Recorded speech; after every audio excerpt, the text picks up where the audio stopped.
All right, welcome everybody to another edition of the Bluefield College Coaches Show, live from the Bluefield, Virginia Applebee's.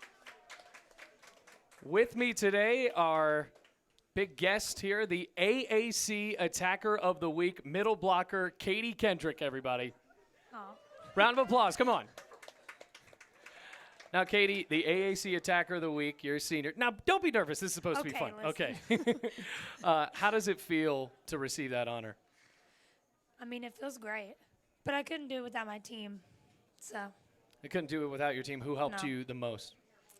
Well, our libero, Paige, and then our setter, Cassidy, because without the digs and without the sets, it wouldn't be possible to get a hit.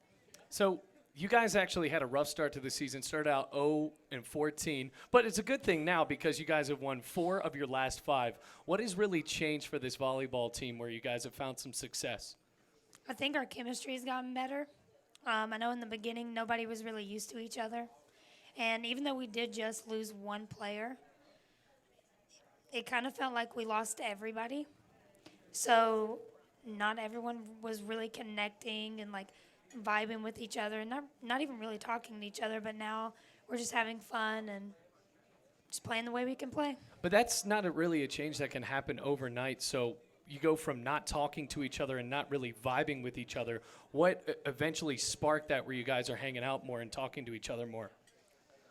Honestly, I think it's because we are together every single day and every weekend, and I'm not going to say that we forced us talking to each other like the trips forced us to, but I think that once we started hanging out with each other and rooming with each other on trips and going into the locker room every day, even if we dreaded practice, we all connected in some way.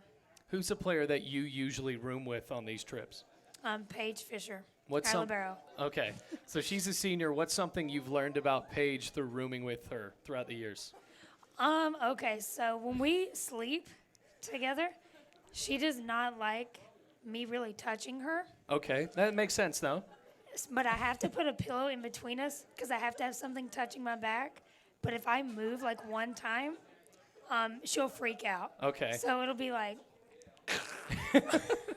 I'd imagine that affects team chemistry a lot, too. If you don't get a good sleep, if Paige or you don't get the good sleep, then you're mad one, and then the game performance might be a little off, too, right? Oh, no, we're always mad. Why are you always mad? I think if we go into volleyball games mad, it helps us a lot more than going in tired or happy. Really? Yes. Okay. Because when people smile, obviously it doesn't do anything, does it? So. But Katie, you've been talking about, your libero's working for you, your setter and Cassidy Holloway. It's got to be just more than, I know you're being modest here, but it's got to be more than just your teammates. You had an impressive clip over the last 3 games, hitting .407. You have 2.34 kills per set, and also leading the team with 21 blocks. Is this the sort of success individually that you wanted or expected out of yourself during your senior year? Yes. I would expect nothing less. What is something that you have improved on throughout your years at Bluefield College? Well, as many know, I've had surgery every single year since I've been here. And I'm actually just thankful I haven't torn anything yet. Knocking on wood. So I think the fact that nothing is really hurting, more aching, not hurting, that helps a lot. And I might as well go out with a bang. Right. Now, a lot of your teammates know what your surgeries have been on, but some folks at home might not. Can you care to just inform us on how many times you've gone under the knife and for what? I have been under the knife 3 times. The first time was for ACL, LCL, and MCL. The second time it was something to do with my kneecap on my right knee. And then my third surgery, which was after my junior season, was on the rest of my meniscus because it was dead. Wow, and this happens every year in college, or did this start in high school? No, it started as soon as I got to Bluefield. Wow, what happened? Curse. Cursed. You think you're cursed? Okay. Yes. You can't be that cursed. You're the AAC Attacker of the Week. We had Cassidy Holloway in last week, and when we asked her about who was stepping up as a leader, she did not really hesitate to talk about you. Now, what is something you have, I know, seems like a really nice thing. What is something that you have tried to implement into this team as a leader, and how do you work as a leader with your team during practice? Okay, this is just how I see it. Okay. I don't think a leader can be formed or like developed without their teammates. But as a leader, you really take on a lot like of responsibilities. You can't really be a coach. You really do have to be their best friend because you can talk to certain people one way and they'll understand, and then some people have no idea what you're talking about. So you really just have to relate to everybody and try and step up and not get mad about certain things, and that's really hard. Well, what would you But get mad about? I get mad over anything. Okay. So it's just, I don't know, it's been really easy lately, like stepping up just because of my team, and we all do get along. So it makes it not as if I'm trying to overbear someone. Does that make Right. sense? No, that absolutely makes sense. Let's keep this focus on you. You come from Prestonburg, Kentucky. Yes. What is something interesting that's about your hometown? We have the best restaurant. It's called Dairy Cheer. Okay. Cherry Cokes, well, Cherry Pepsi, bomb. Okay. That's the only thing I miss That's about it? Yeah. What's something that's, other than Dairy Cheer, is there anything else that's better in Prestonburg than maybe in Bluefield? No. What's better in Bluefield that's better in Prestonburg? Like, what's better here than there? Putting you on the I spot a can't little tell bit. you. Gotcha. I mean, I guess you can really tell it's fall here. Foggier? No, fall. Fall. Like when the leaves start changing and everything, because in Kentucky it still is like humid and stuff until about December. Well, the scenery here is very nice. Yeah. Just going through your development as a volleyball player, have you always been a middle blocker? Yes. You never were an outside hitter? I was an outside hitter maybe my first year. When was your first year? 2008. I've been playing for 16 years and 15 seasons. This will make my 15th season. So 2008, you were how old? 10. Who was instrumental in getting you to play volleyball at such a young age? I actually went and signed up to get out of class one day. And then I didn't even want to do it. And then I made the team, and it just kind of worked. So you didn't even want to play volleyball when you were 10? You were just like, I don't want to do this. I was a big softball girl. Okay. So I had no intentions of playing volleyball. Did you ever have any intentions of playing softball past high school? Yes. Was it a really hard decision, and what really made you decide volleyball over softball? My volleyball coach, he said pick one. Oh. So I picked one. So wait, when did you stop playing softball? About sixth grade, but then I played more, but it wasn't really as competitive to me as it was before because I focused like more on volleyball. Yeah. Like when I first started out, it was a mess. Why was it a mess? I used to wear basketball shorts under my spandex. So like it looked like I had an 4X jersey on, tucking it in. And I just could not get the fundamentals of it for like 2 years, and then it just kind of sparked. Which fundamental was the one you really struggled with at first? Paying attention.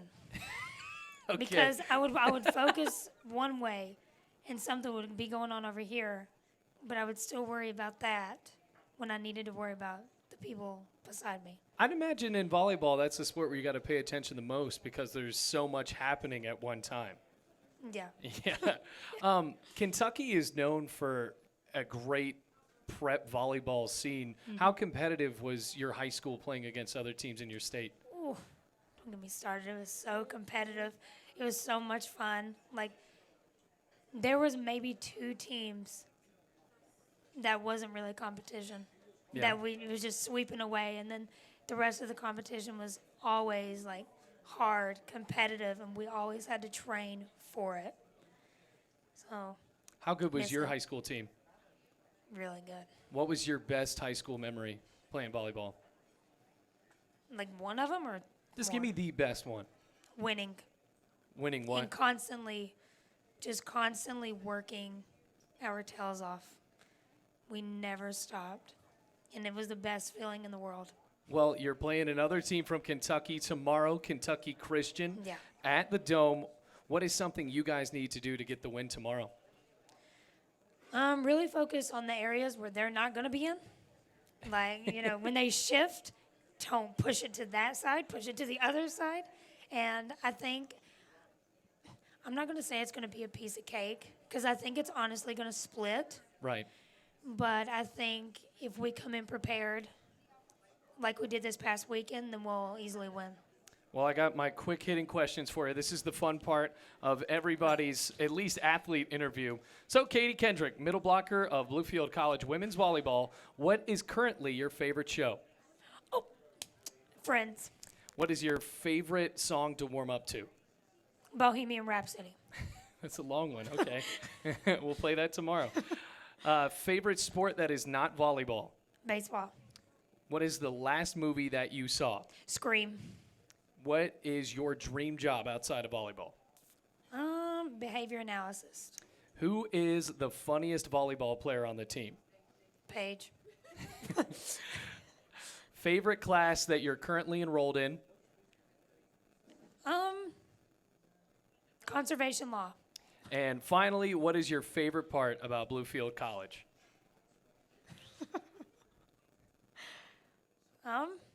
The people. Great answer. Katie Kendrick, everybody, AAC Attacker of the Week. All right. Thanks, Katie. Next up, we have Justin Morton, head coach of men's soccer. Hey, no problem. Thanks for coming out, Kendi. Good luck tomorrow. Yeah, this is the part of the show that everybody loves, the favorite segment, sliding into the corner booth.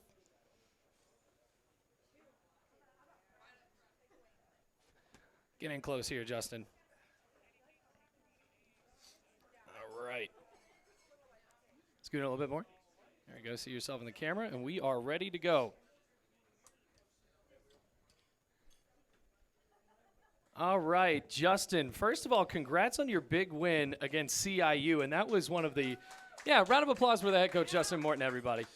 That was one of the more interesting games I've called here at Bluefield College as far as soccer, because you guys went up on a goal in the second half with Abel Bagale, and then right after that, CIU equalized. What did you tell your team to make sure that they would get that game-winning goal? Yeah, so it's kind of it's an immediate response, because I think in soccer it's one of those sports that, especially when a team answers you back, right? You score a goal that feels like a long time coming, even though we scored against CIU. We'd been looking for that goal, the one that Abel scored for quite a while. And so with how young we are, when they score that dagger, 30 seconds to a minute later, I mean, it was right on the throats of our guys. And so you just tell them to keep going. And we have to finish. We had been in the game. We'd created opportunities. We'd put some things on target. We'd put a ton wide. And so you just tell them to keep going, keep looking for it, and we'll eventually find it. What's the biggest challenge of coaching such a young team? Situations like that. You want an 11, you want to go 14, 15 deep, and you want them to be able to finish. And that's a mental battle, right? You can be technical, you can be fit, you can get into the right areas, but ultimately you have to finish games. You have to put them away, and if you have to lead, you need to keep it. And if you can't find that goal, you need to dig a bit deeper to go find it. And so it feels like a lot on my end that I'm having to encourage and motivate a lot, which I don't mind. I think that's kind of one of my strengths. But I think when you are staring down the barrel of a string of results that we had, you really got to be honest with your guys. Like, hey, we're going to find this result if we can dig our heads out. We're not playing great football right now, and we can find it. We just got to look for it. So. Right. So you just mentioned that was one of your strengths. What do you think your other strengths are as a coach? I think organizing and finding young talent. I feel like we've got a couple hidden gems that we've brought on this year. I think Keegan Brady in goal, found him at a showcase in Blacksburg. And, I mean, this kid was just lights out then. And I knew that he could make an impact within our conference. And I think he's 16 in the nation right now for saves per game. And wow. He's second in the conference, leading saves per game. Now, goals conceded kind of helps even that statistic out. But the kid is playing his absolute mind out right now. So finding Keegan's been good. Leo's been very good for us. A transfer in Luis, a sophomore in Nani. These kids are playing in very experienced midfields, finding good spaces, staying on the ball, staying calm. So I want to say finding gems is another thing I'm okay at. Definitely encouraging the guys as well. Obviously, I'm an over-communicator. My wife will attest to that. I can talk to a wall if you let me. So I would say communication, when done right, is probably one of my biggest skill sets as well. Well, it's your second year as a head coach, at least here at Bluefield College. What else have you really learned since being brought up as the head man of men's soccer? Yeah, one of the big lessons for me, and it's something I'm continuing to learn, is it's about 25% soccer and 75% everything else.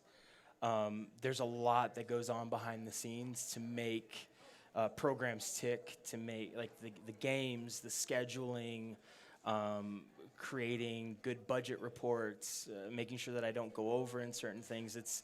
Those are the things that had I spent a bit longer as an assistant, I think I could have learned with a safety net. Right. And so as a head coach, I had to learn pretty fast. I was thrown in the deep end, and thankfully, native of Hawaii, so can swim pretty well. So I did okay in the deep end, I'd like to think, but always learning every day, for sure. I heard you talking about that earlier. So Yeah. You're from Hawaii originally. How do you get all the way over here to the East Coast?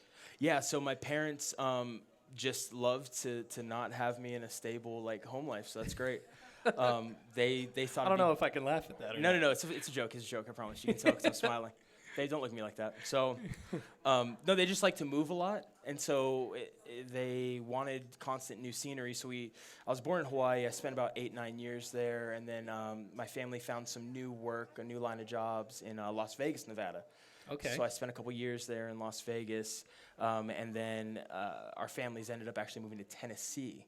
And so we lived in Middle Tennessee, McMinnville, Tennessee, to be exact. So shout out Warren County High School. That's where I went and did 4 years worth of high school.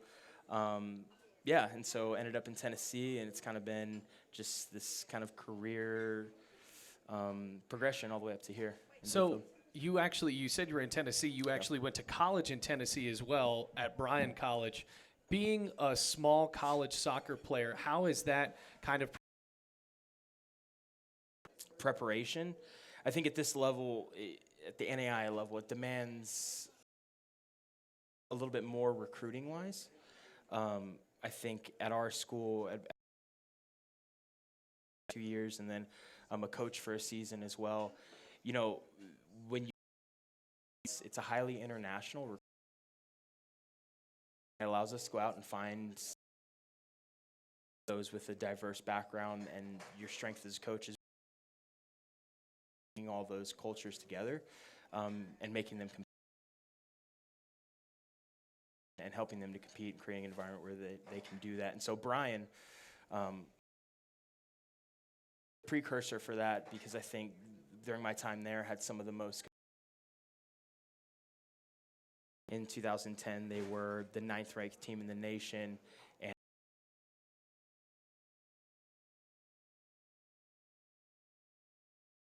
sport. And two of my former teammates, Jonathan Houghton and Kurt Hayes, were ones that referred me to this job, and it was a great opportunity, and can't be thankful. Something interesting there where the NAIA allows you to bring on more international players to bridge some of these cultural barriers. That players that don't even speak, they go into the dressing room and now they're trying to learn from an American coach. Absolutely, yeah. But Angelo Willie was international, and the communication barrier and the joke, but to compete at this level and a ton better. So, well, that's awesome. You mentioned earlier also that your wife Katie, also a coach. Do you guys coaching when you go home, or do you leave work at work? No. My wife was a phenomenal player, and so I learned things. We've kept it in the family. I mean, at all of it.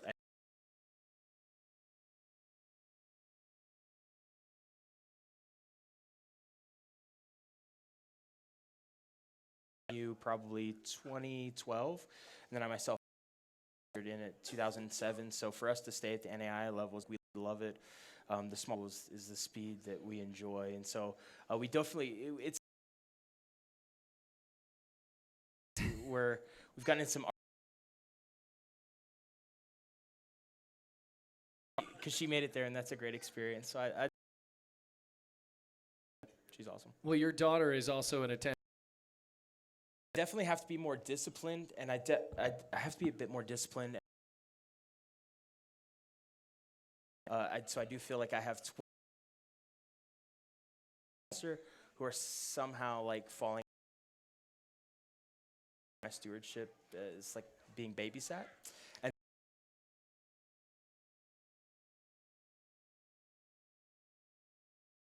daycare. Oh, no. Yeah, I had to sign an incident report for that. That was a tough one.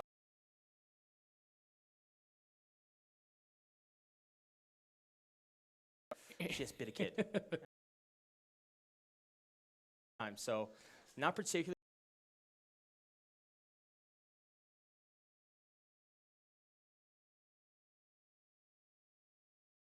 Stay organized. We have to continue to look at our system and the strengths in our system. I think Ty Campbell, very pacey. Carleek Owens, very pacey. Gutu, pacey. Our team isn't just pace, but it's one of our strengths. And so to garner some success, you really have to expound on your strengths and minimize your weaknesses, right? And so we're playing good football all over the pitch. I think we're improving. If you look at us statistically, we sat in, and we intentionally sat in against some tough opponents, those that we played early on in the season that are getting one's top 20, Tennessee Wesleyan. The other one is right on the heels of that, Campbellsville. It's a very good team. And then WVU Tech as well, who are just inching into the top 25. So we sat in intentionally against those teams, learned about ourselves, let the freshmen know, like, these are what seasoned teams look like, and there are certain things that we have to do to get a result against these teams. And now we're kind of opening up. We're going at teams. We're sending numbers forward. And so we're trying to play a bit of exciting football. And guys, they buy into that a little bit more than, hey, guys, let's get 11 players behind the ball and just let's see this out, you know. So now when they feel as though they're on the front foot, they have the ball, they're going at teams, they're putting shots, unfortunately wide, but they're putting shots in. Right. It gives them a bit of confidence, and so we do want to do that against KCU, and they're a team that is young. They're new to the year. They just joined us, and but those are the teams that tend to be the most dangerous when seasons go. And that you know, that result might slip away from us, so we've got to concentrate. I'd say for sure. Well, a conference game on Wednesday, and before that, I want to get you with these quick questions as well. I just like doing them, and I feel like people end up laughing. So, Justin, Bluefield College men's soccer, what is your favorite sports memory? My favorite sports memory is scoring against Truett McConnell, the goal.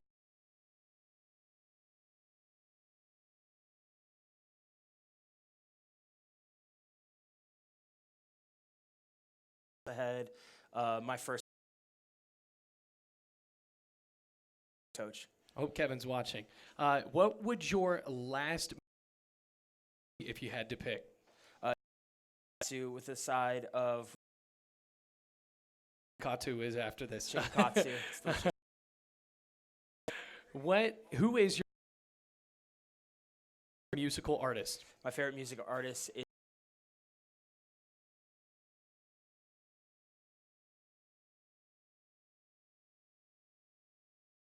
folk artist. I'm old, so I like folk music. Who? This is terrible. So I didn't start getting into the game until I was older, and so players that I looked up to were guys that were my peers. And so Benny Bardalis from Texas was a guy that I played underneath, way underneath, and that guy not only offered me so many more opportunities within the game to learn to become a coach, but the things he could do with the ball was incredible. He's an outstanding player and sent us to nationals. Wow. With his goal. So Good for Benny. Yep. What would your job be if you weren't coaching? A car salesman, Tesla preferably. Okay.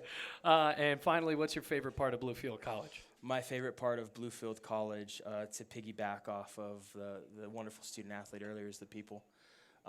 I wouldn't be here today if people didn't take a chance on me. That's people from the past, that's people presently, and that's people in the future. Took a chance on me, and I'm here because of them, and I love it. Justin Morton, everybody. Good luck to you on Wednesday, Coach. Thanks for coming out. Thanks, man. Dewey, Lusk, we're ready for you.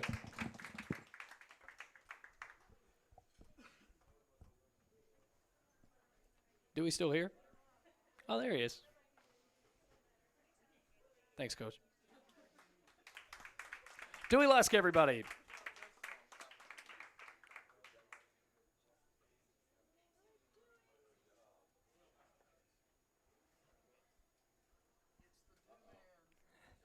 Oh, no, you're all right. Bobby might need a little bit of help.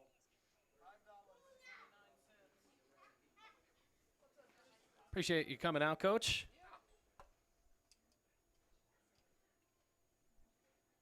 You scoot in a little bit more if you can. Yep.